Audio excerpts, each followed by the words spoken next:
As you know, the Meat Eater live tour is on April 23rd through May 5th. Chances are in a town near you. What you may not know is you can win tickets to each of these events just by going to a backcountry hunters and anglers pint night. There's going to be a pint night in each of these towns: San Diego, Salt Lake City, Tempe, Anaheim, Boise, Sacramento, Missoula, Portland, Tacoma, where you can compete in Meat Eater trivia and win not only tickets to the show, but a chance to be on stage with all of us. So get your butt to a pint night and we'll see you on stage. Welcome to the Wired to Hunt Foundation's podcast, your guide to the fundamentals of better deer hunting. And now, your host, Tony Peterson. Welcome to the Wired to Hunt Foundation's podcast, which is brought to you by First Light. Today's episode is all about how deer really kind of are like rabbits with antlers.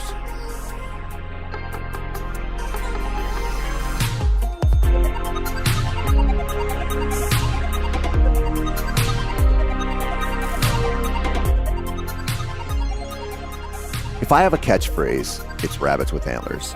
I say it on podcasts all the time, but I also believe it. I don't think deer are really as mysterious as we like to make them out to be. And in fact, we've probably demystified the whitetail more than just about any other critter out there, just through its popularity. Now, I'm not saying they're not fascinating and wonderful animals, because I really think they are. In fact, if you take the Labrador Retriever off the list, I don't know, whitetails are probably my favorite animal. But they are still kind of like rabbits with antlers. And that's what this whole episode is really about.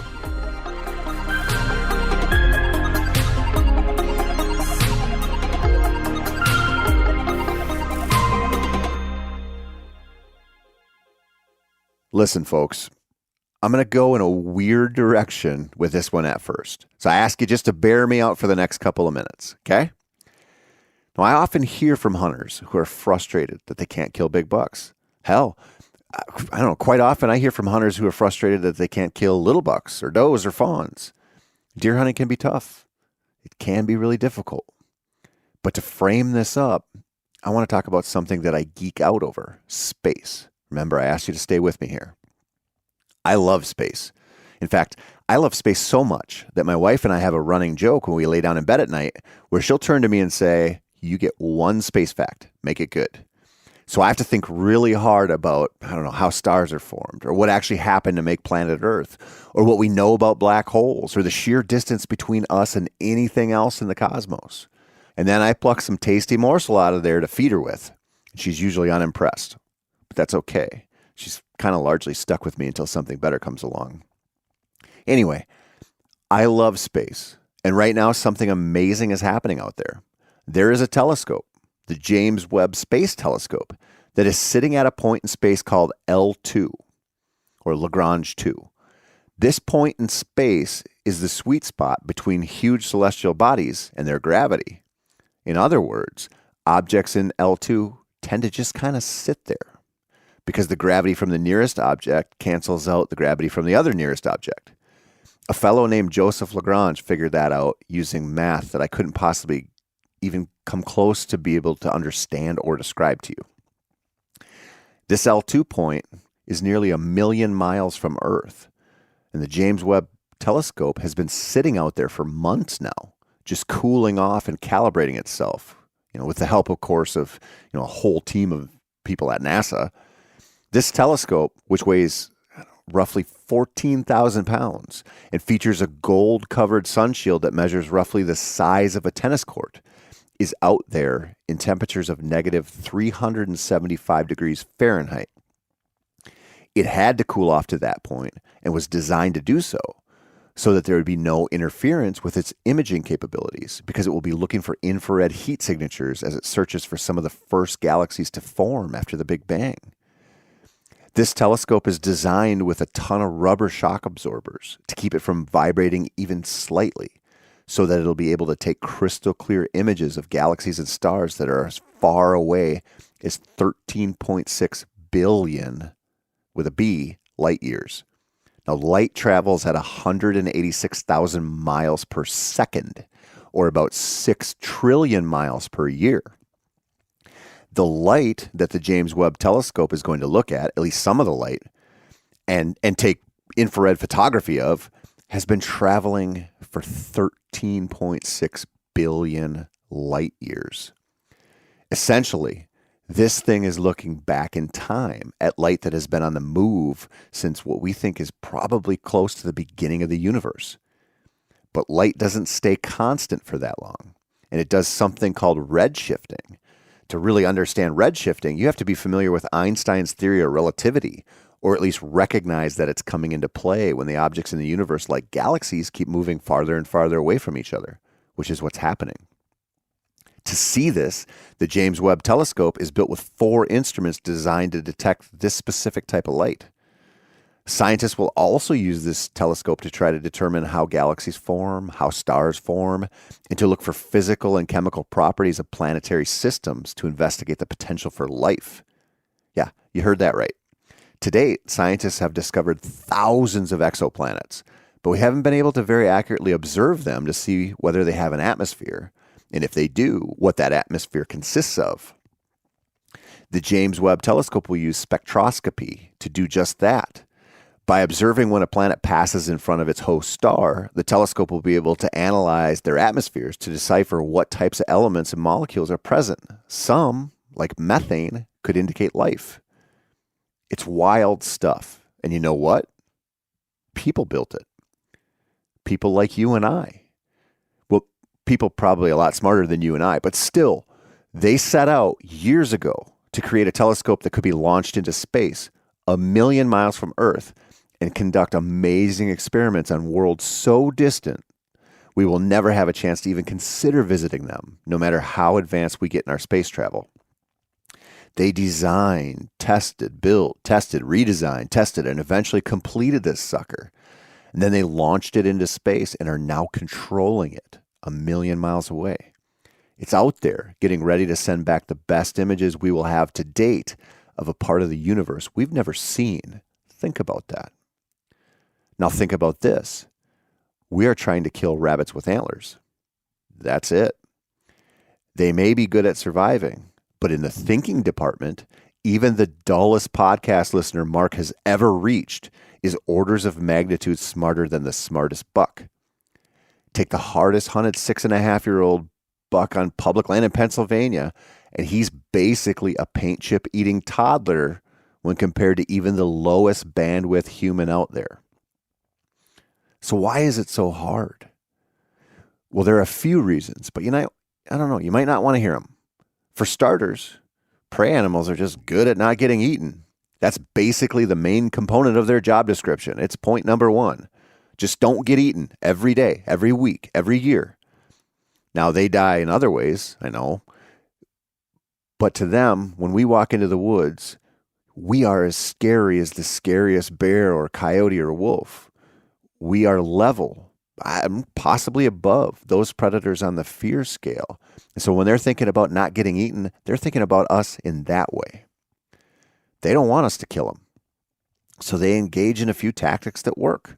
They hide a lot. They're good at it. They don't move a ton during daylight. They trust their eyes and their ears quite a bit, and they fully believe their noses. If after a few years of getting lucky, they tend to be pretty intolerant of our bullshit. They just learn how to beat us, and they do it easily. They do it because most hunters aren't putting in a lot of work to kill them. We aren't out there 24/7 with empty stomachs and pointed canine teeth the way a pack of wolves is. We aren't out there all spring long constantly covering ground in search of food like newborn fawns the way your average yogi is.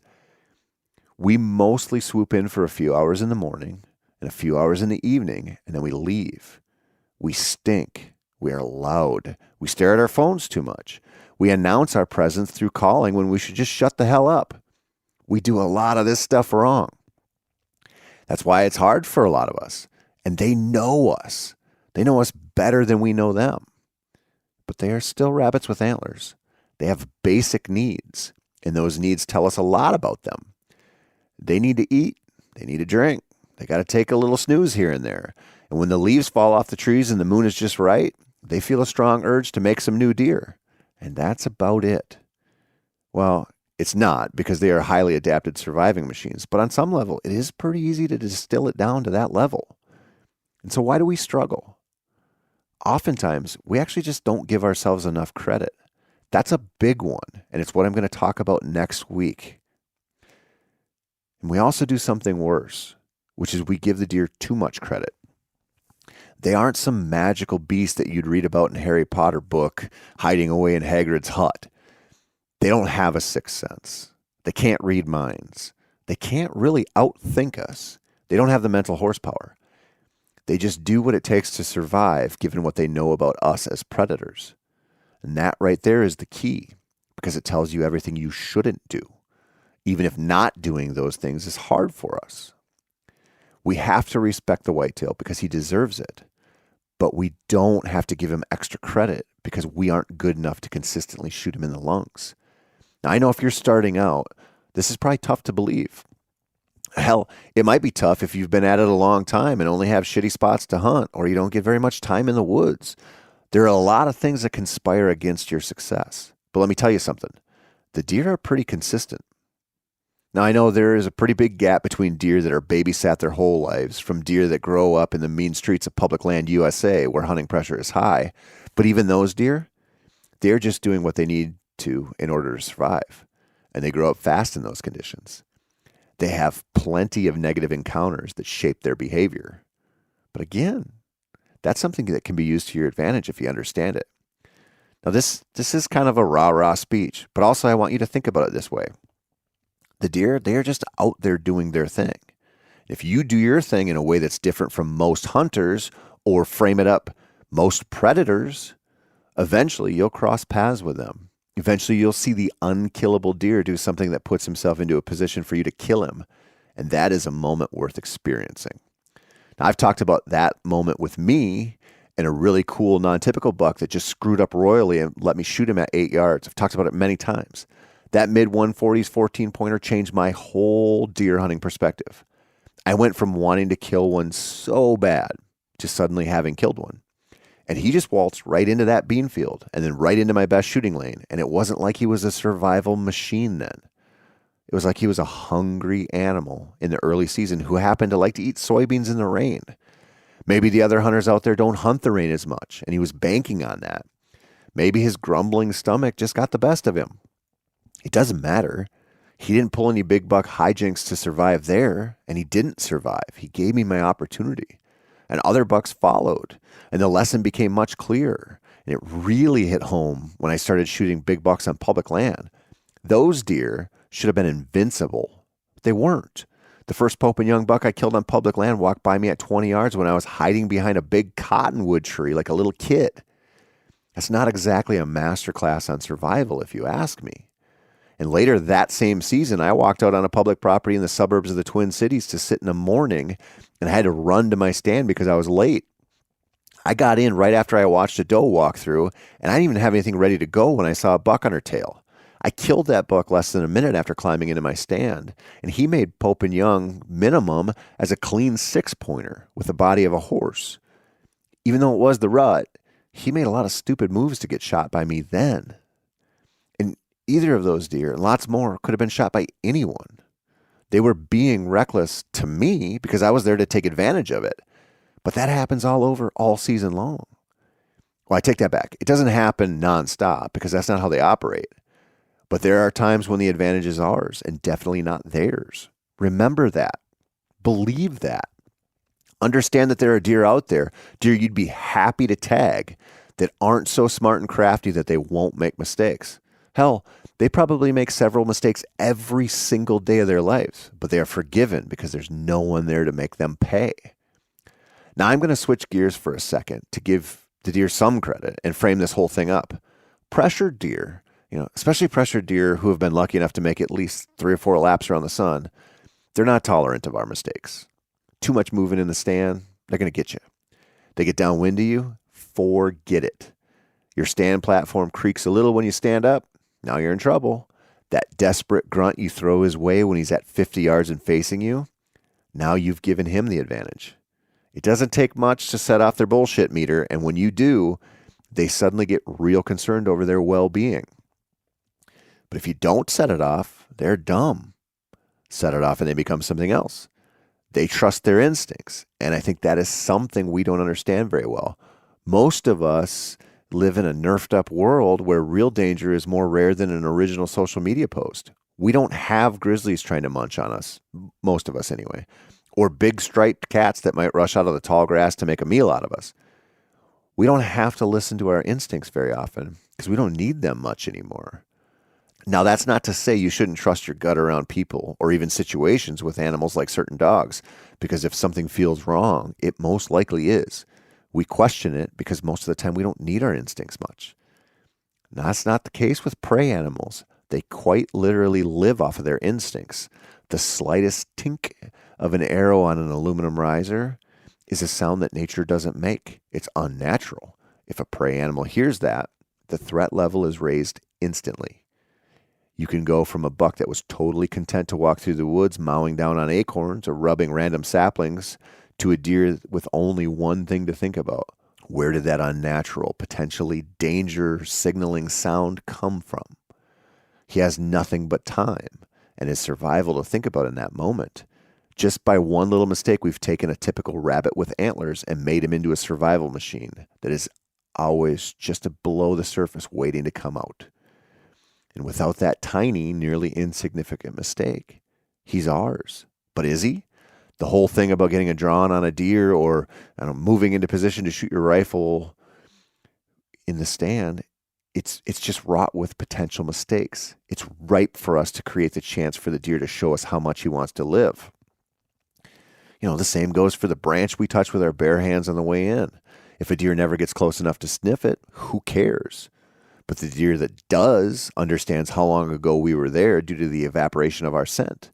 Just like how a bird dog knows instantly which way a rooster is running in the grass, even if he ran through 30 seconds or 2 hours ago. That little moment can tip the advantage from us to them. And we do it all the time. Tons of little moments like that. Now I want to help because this is easy to explain but hard to fully implement in the woods throughout the entire deer season. So over the last few months, I've been interviewing wildlife biologists who hold all kinds of advanced degrees. These are the people who I'm always a little scared to interview because they often make me feel like I'm not quite as evolved as them. These interviews, which will air as a regular Wired to Hunt podcast throughout the whole month of June, which we're dubbing the Whitetail Science Month, should help you understand whitetails better. We cover a wide range of topics, like truly understanding how deer see, to the complexity of dealing with chronic wasting disease, to how often fawns get turned into little spotted snacks by bears in various parts of the country. Each guest is a true student of the whitetail, as well as a dedicated researcher and scientist. Each episode is an ode of sorts to deer and what we've learned, and what we haven't learned, and what we might never learn about them. It's just really cool stuff, folks, and I hope you listen in. I also hope you realize that the whitetail deserves a lot of credit for being a really badass animal that we are real lucky to get to hunt, but also is not so cool and adaptable and smart that we can't outmatch him. We can. We all can. And next week, I'm going to tell you how you should think about yourself as a hunter so you can make filling tags more of a foregone conclusion than a roll of the weighted dice. That's it for this week, my friends. I'm Tony Peterson, and this has been the Wired to Hunt Foundation's podcast, which is brought to you by First Light. As always, thank you so much for listening and for your support. If you need more whitetail goodness, head on over to themeateater.com/wired to read articles by Mark, myself, Bo Martonik, Alex Gilstrom, and a whole host of whitetail killers. You can also check out our Wired to Hunt YouTube channel, where we drop new videos every single week.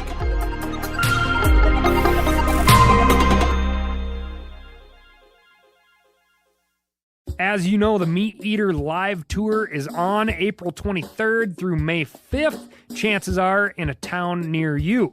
What you may not know is you can win tickets to each of these events just by going to a backcountry hunters and anglers pint night. There's going to be a pint night in each of these towns: San Diego, Salt Lake City, Tempe, Anaheim, Boise, Sacramento, Missoula, Portland, Tacoma, where you can compete in Meat Eater trivia and win not only tickets to the show, but a chance to be on stage with all of us. So get your butt to a pint night, and we'll see you on stage.